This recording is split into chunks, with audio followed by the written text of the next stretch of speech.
100 preguntas y respuestas para comprender el conflicto colombiano es un espacio para divulgar el conocimiento histórico y promover el sano debate. Orientan este programa los profesores Mauricio Albeiro Montoya y Wilmer Zuleta. ¿Qué puedo hacer por mi pueblo? Aquí ya no existe paz, aquí ya no hay libertad, aquí ya no pasa un día sin algo que lamentar. En nombre de Dios, fuente suprema de toda autoridad, los delegatarios de los estados colombianos de Antioquia, Bolívar, Boyacá, Cauca, Cundinamarca, Magdalena, Panamá, Santander y Tolima, reunidos en Consejo Nacional Constituyente, vista la aprobación que impartieron las municipalidades de Colombia a las bases de constitución expedidas el 1 de diciembre de 1885 y con el fin de afianzar la unidad nacional y asegurar los bienes de la justicia, la libertad y la paz, hemos venido en decretar, como decretamos, la siguiente Constitución Política de Colombia.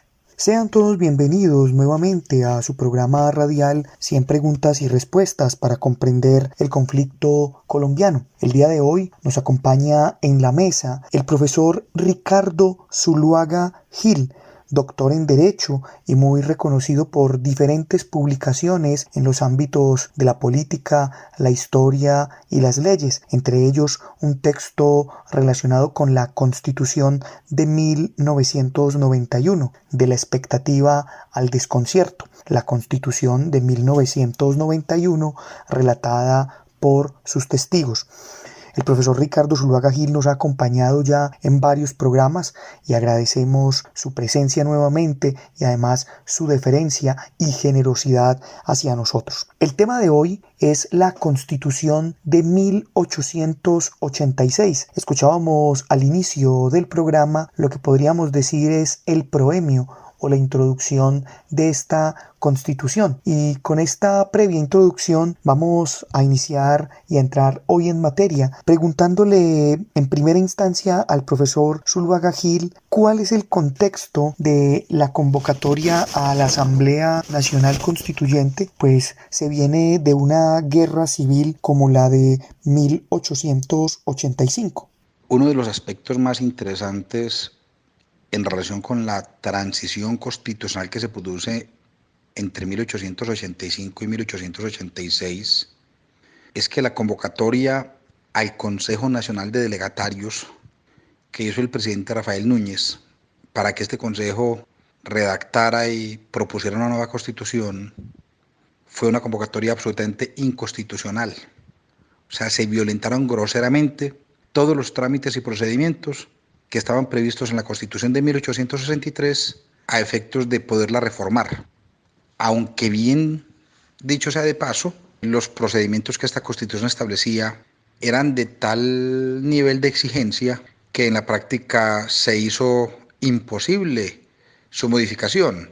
Justamente eso es lo que va a mover o lo que va a generar este movimiento irregular que opta por desconocer de plano la Constitución y crear un procedimiento especial, un procedimiento extraconstitucional, que es el que va a dar origen a la Constitución de 1886. Ese rasgo no es exclusivo de la Constitución de 1886, porque es que ella misma a su vez, en 1991, fue sustituida también por un procedimiento irregular extraconstitucional que no estaba previsto en la Constitución, pero igual había ocurrido con la primera Constitución de la República, la de 1821. Ella fue reformada violentando los procedimientos que para la reforma de la Constitución se habían establecido. Creo que ese es un indicador interesante del nivel de dificultad que hemos tenido los colombianos para asumir un consenso constitucional riguroso, serio y duradero. Esta es una tendencia, una variable muy significativa y muy sostenida del constitucionalismo colombiano que muy pocos tratadistas han tenido en cuenta y se han ocupado de desarrollar.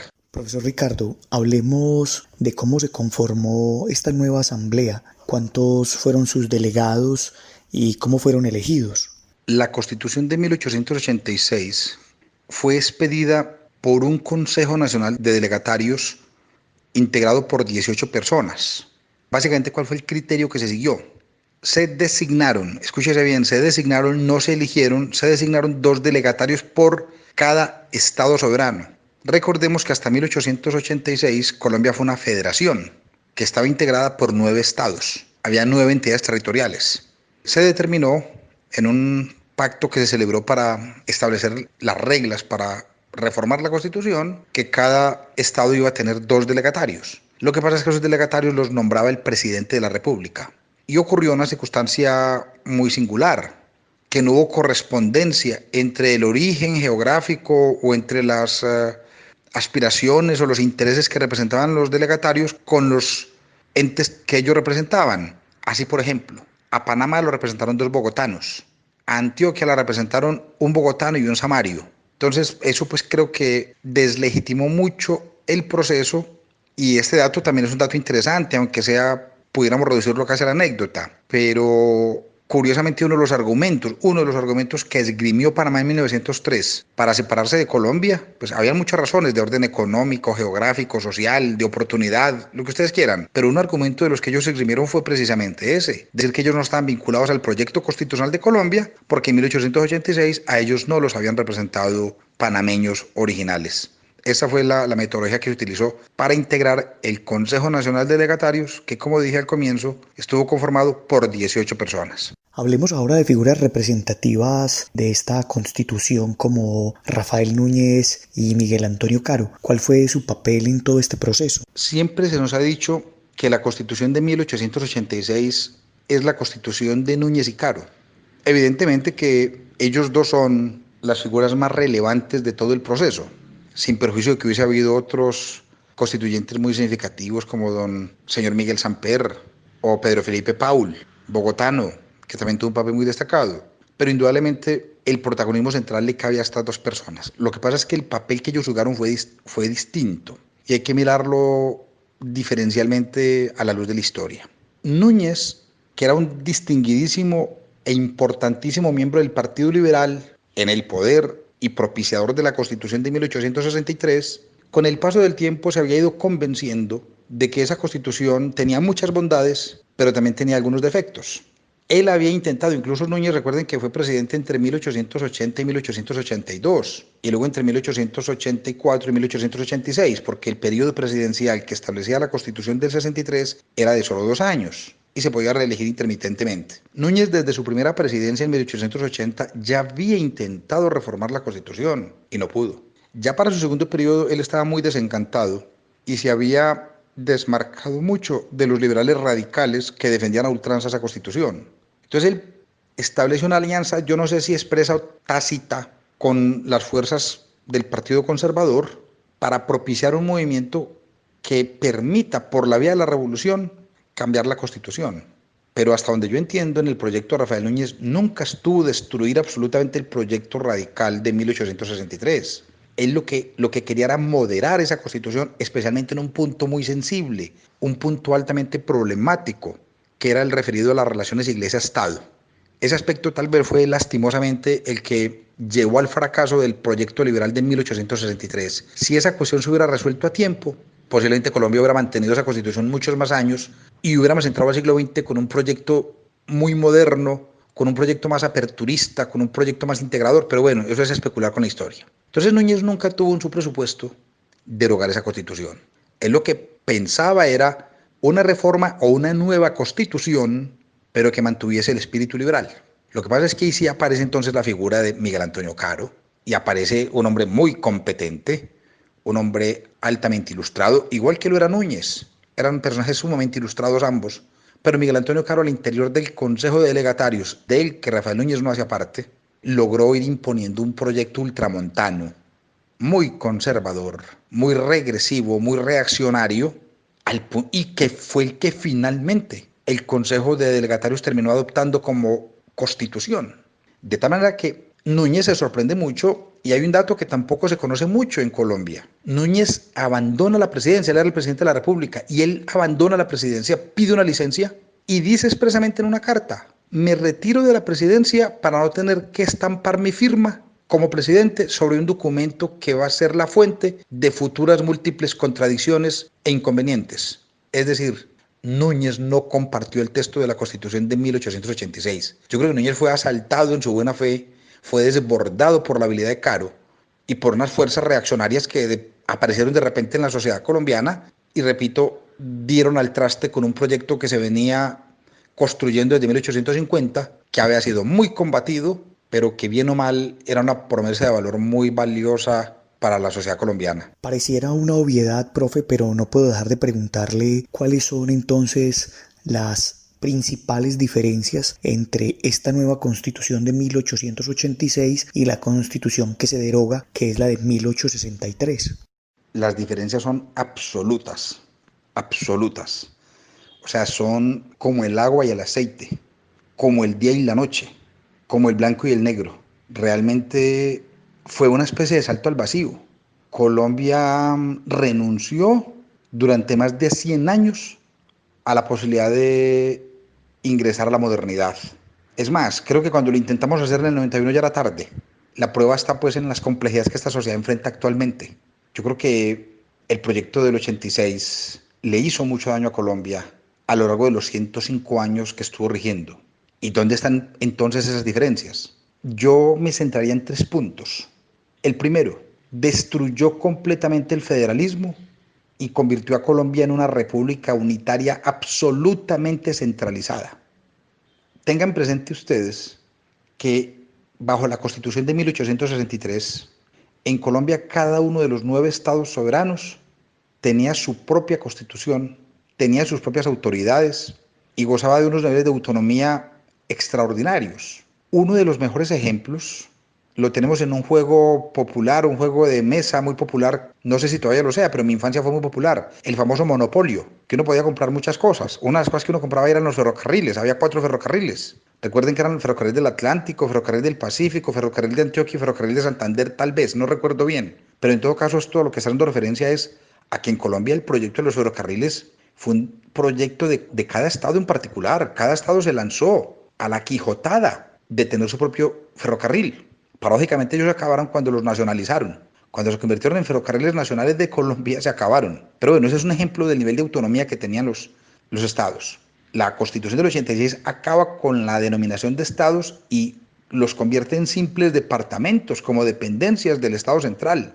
Y el presidente queda con la facultad de nombrar a los gobernadores y los gobernadores con la facultad de nombrar a los alcaldes. Se le estableció una línea jerárquica absoluta en toda la administración de la República. Esto yo creo que fue nefasto. Primer aspecto, pues, la destrucción del federalismo y la imposición de un modelo absolutamente centralizado.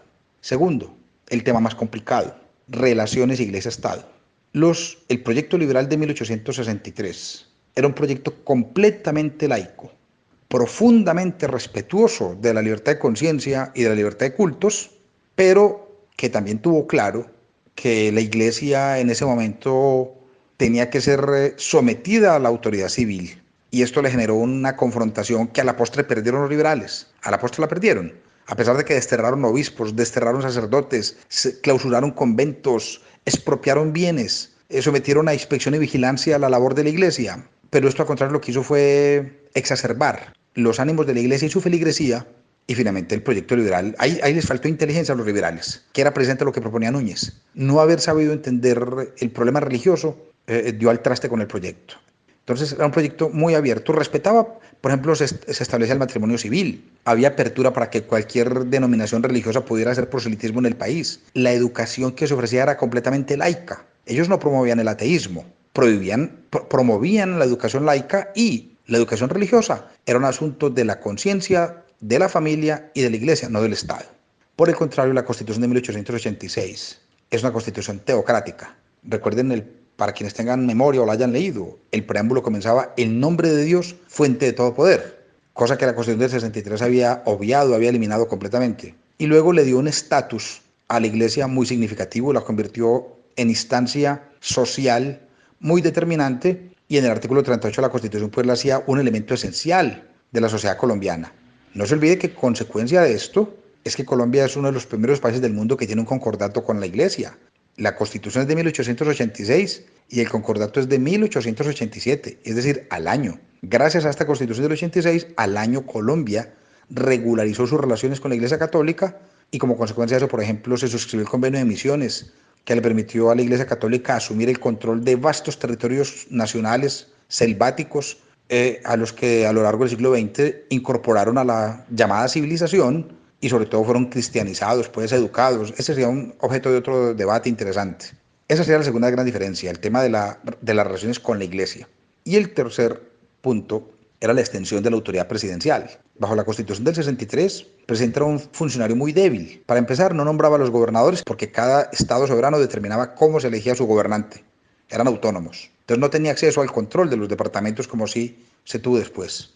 Y en segundo lugar, la Constitución le exigía someter al Senado de la República la convalidación o la ratificación de todos los altos cargos del Estado que él iba a nombrar. Hoy en día el presidente de la República nombra con total discreción los altos cargos del Estado, de embajadores, ministros, gerentes de grandes instituciones. La Constitución del 63 le confería esa facultad al presidente, pero no en solitario. El Senado tenía que confirmar los nombramientos que el presidente hacía. Y en tercer lugar, el periodo del presidente era de solo 2 años. O sea, no había ninguna posibilidad pues, de que un presidente se pudiera exceder o se pudiera amarrar al poder. La Constitución de 1886, por el contrario, ya lo dije, acabó con los estados soberanos, creó departamentos dependientes del presidente de la República y determinó que el periodo presidencial era de 6 años. Además, el nombramiento de los altos cargos del Estado volvió a ser totalmente discrecional del presidente de la República. Hay pues unas diferencias, bueno, y podría mencionar otra muy dramática. La Constitución en materia de derechos. La Constitución de 1863, solo por poner un ejemplo, prohibió, y fue de las primeras en el mundo que lo hizo, radicalmente la pena de muerte. La Constitución de 1886 la restableció, y no solo la restableció, bajo su vigencia hasta 1910 que se volvió a prohibir, se aplicó con relativa generosidad.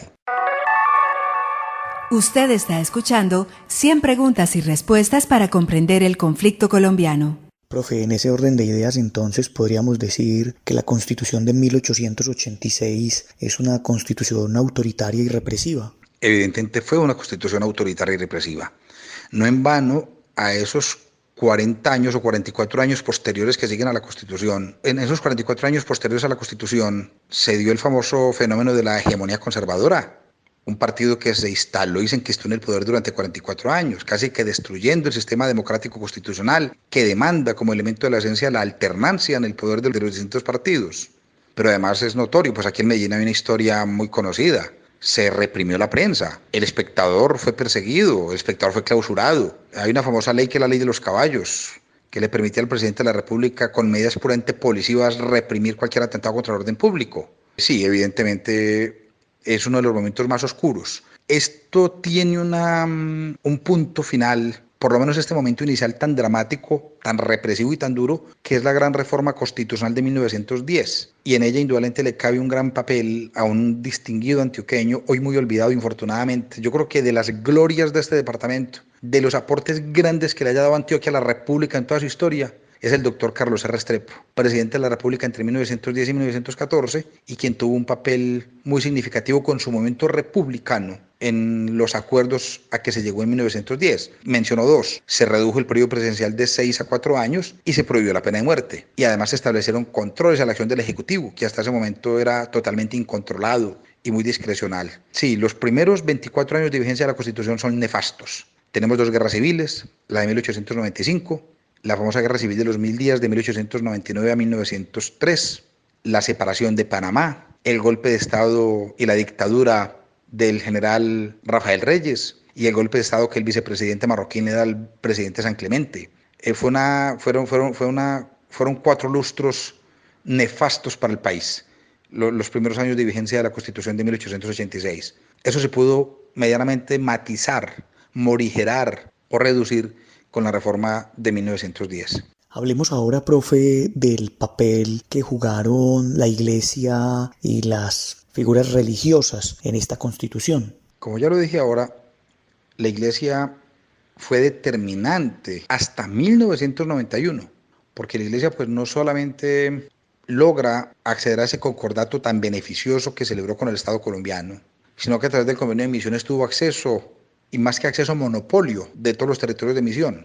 Pero además la Iglesia recuperó ya de manera institucional el importante papel que había tenido o que había querido tener siempre a lo largo del siglo XIX. Nunca el papel de la Iglesia en Colombia fue tan determinante y tan claro como lo fue bajo la Constitución del 86, bajo sus primeros años. Hay una foto por ahí muy curiosa de un gabinete ministerial de comienzos del siglo XX, no recuerdo bien yo si era el gabinete de Marroquín o el gabinete de José Vicente Concha, cualquiera de ellos. Donde se ve el gabinete eran creo que 4 o 5 ministros, uno de ellos era un eclesiástico, creo que era Monseñor José Vicente Castro Silva, que era el ministro de Educación. Si a tal punto llegó a ser relevante el papel de la iglesia, que la educación fue monopolizada por la iglesia en Colombia hasta bien entrado el siglo XX, casi hasta la Constitución de 1991. Yo creo que eso no solo le hizo daño al Estado y a la sociedad, también le hizo daño a la iglesia colombiana, porque la iglesia finalmente también terminó como autodeslegitimándose y dando origen luego a unos jerarcas muy intransigentes. Hay trabajos muy interesantes desde la academia que analizan la actitud de ciertos obispos colombianos a lo largo del siglo XX. Creo que solo hasta muy recientes días, yo creo que 10 o 15 años, 20 años a lo sumo en Colombia, la iglesia se ha podido librar de esa rémora que le supuso ese maridaje, ese compadrazgo tan estrecho con el Estado que se selló en la Constitución de 1991. Profesor Ricardo, hablemos de las consecuencias que esta nueva Carta Magna trae para liberales y también para conservadores. Para liberales es una consecuencia muy clara, pues fueron sometidos a mucha persecución, varios fueron desterrados del país. El expresidente Santiago Pérez, un hombre respetabilísimo, murió en el exilio. Varios se tuvieron que ir del país, fueron muy reprimidos, pero luego, más que eso, también fueron completamente desaparecidos, literalmente desaparecidos de la vida política del país. Muchos decidieron simplemente marginarse. Tienen que esperar 44 años, hasta 1930, para volver a retomar el poder con Enrique Olaya Herrera, pero fue una situación muy compleja y para el Partido Conservador creo yo que lo anquilosó. Yo creo que el Partido Conservador también fue malo, porque es que el Partido Conservador se quedó solo en el escenario y finalmente la política requiere indispensablemente la confrontación de ideas. Y si no tengo oponente, no tengo contradictor al frente, pues realmente se vuelve demasiado cómodo gobernar, pero una comodidad que es peligrosa y riesgosa. Yo pienso que si eso se mirara con detenimiento, el Partido Conservador se anquilosó, se quedó, no avanzó, no avanzó programáticamente, no avanzó doctrinalmente. En este marco, profe, que venimos hablando, me gustaría preguntarle entonces si usted cree que la firma de esta Constitución es causa de los conflictos bélicos posteriores. Me refiero a guerras civiles como la de 1895 y también la conocida Guerra de los 1000 días. Sí, evidentemente. Pues ya lo había dicho en una intervención anterior, Colombia tiene una tradición muy lamentable, una tradición muy triste, y es que aquí la confrontación política, el debate político se ha trasladado generalmente al campo de batalla, no al Parlamento, no al foro parlamentario que es el escenario natural. Y por supuesto que los conservadores intentaron desmontar el proyecto liberal de 1863 con 2 grandes guerras civiles. La guerra civil de 1876 que la perdieron y la guerra civil de 1885 que la ganaron, y como la ganaron cambiaron la Constitución. Lógicamente los liberales tenían la lección aprendida. Ellos se levantaron primero en 1895 en una guerra civil muy corta que perdieron. Y se levantaron luego en la guerra civil de los 1000 días, de 1899 a 1902 tal vez, ahorita dije 1903 no, es a 1902, y la vuelven a perder. Pero además una guerra que fue devastadora para la economía, para la sociedad, una guerra fratricida, al punto tal que es la última gran confrontación civil que tiene Colombia en términos de confrontación con ejércitos que están en un campo de batalla. La confrontación civil sigue en Colombia en el siglo XX, pero con métodos ya subversivos guerrilleros, no de grandes ejércitos enfrentados. Hay fotos en las redes sociales que muestran lo dramático, lo calamitoso, lo nefando de la guerra civil de los 1000 días. Yo creo que fue tan brutal que fue la última. Profesor Ricardo, hablemos ahora de las reformas que se le hicieron a esta Constitución de 1886 en sus más de 100 años de existencia. A la Constitución de 1886 le introdujeron más de 70 reformas. De ellas hay 4 que son cruciales: 1910, 1936, 1945 y 1968. Pero de esas 4 hay 2 que son súper fundamentales: la de 1910 y la de 1936. La de 1910 porque, como dije ahora, matiza el régimen autoritario y regresivo que establecía la Constitución de 1886. Y la reforma de 1936 porque fue la gran reforma con la cual el liberalismo quiso volver a modernizar las instituciones colombianas. Ahí ingresa el concepto de Estado Social de Derecho, ingresa el concepto de el valor social de la propiedad, la protección del trabajo, las garantías sociales mínimas. Hay unas reformas muy importantes. La reforma de 1936 del presidente López Pumarejo es trascendentalísima, pero también sabemos que fue objeto de profundo repudio y confrontación por sectores sociales muy importantes. Entonces, muchas reformas, o sea, fueron 70, pues tal vez más de 70, tal vez 72, esto a veces no es claro el número, pero de esas 74 y de esas 42, 1910 y 1936. Profe, finalmente le quiero preguntar sobre cuál es el legado que deja entonces la Constitución de 1886 y a su vez, pues cuál es el legado que le deja a la Constitución de 1991. Mire, la relación de la Constitución del 86 y la del 91 es muy ambigua, muy extraña, porque uno pudiera mirarla de varias maneras. De un lado, uno podría decir que ella fue una total superación, que la del 91 supera completamente la del 91, que es tan distinta, pero de otro lado, uno podría decir que en gran parte de los aspectos, sobre todo orgánicos, la Constitución del 86 sigue viviticoleando. Hay disposiciones constitucionales en el 91 que están textualmente calcadas de la del 86, textualmente calcadas. Y en lo que tiene que ver con ciertas instituciones colombianas, definitivamente todo siguió exactamente igual que en el 86. La relación del centro y la periferia. Así la Constitución del 91 diga aparentemente que aquí se descentralizó el poder, eso es falso. Colombia sigue siendo un poder absolutamente centralizado. El exacerbado régimen presidencialista. Colombia ha sido un país hiperpresidencialista, groseramente presidencialista desde 1886, y yo creo que eso no se matizó con la Constitución de 1991. Hay grandes avances en materia de derechos, ahí sí hay unos cambios radicales, y yo siempre he defendido uno: el derecho al libre desarrollo de la personalidad del artículo 16. Realmente esa es la mayor transformación que introdujo la Constitución de 1991. Yo he dicho en gracia de discusión y un poco desafiantemente en algunos escenarios académicos: mire, yo me volvería a la Constitución de 1886 con tal que me dejaran el artículo 16 y el artículo 86 que consagra la acción de tutela. Realmente sí, a mí me gusta analizar estos temas. Me parece, pues, y esto lo hago en gracia de discusión casi pedagógicamente, la Constitución del 91 se justifica esencialmente por el artículo 16 y por el artículo 86. En muchos otros aspectos, la Constitución del 91 sigue viva. Yo mencionaría un solo aspecto, por ejemplo, que nunca se debatió a fondo. A mi modo de ver, y yo admito opinión en contrario, en Colombia ya no se justifica, ni se requiere, ni es sostenible un Congreso bicameral. Los parlamentos modernos ya no requieren ser bicamerales.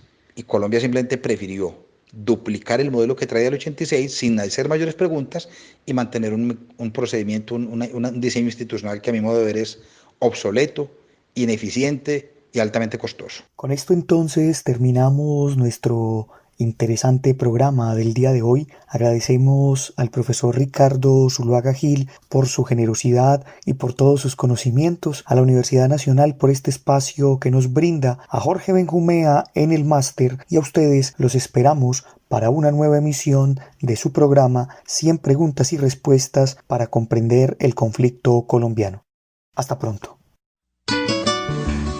100 preguntas y respuestas para comprender el conflicto colombiano es un espacio para divulgar el conocimiento histórico y promover el sano debate. Orientan este programa los profesores Mauricio Albeiro Montoya y Wilmer Zuleta. ¿Qué puedo hacer por mi pueblo? Aquí ya no existe paz, aquí ya no hay libertad, aquí ya no pasa un día sin algo que lamentar.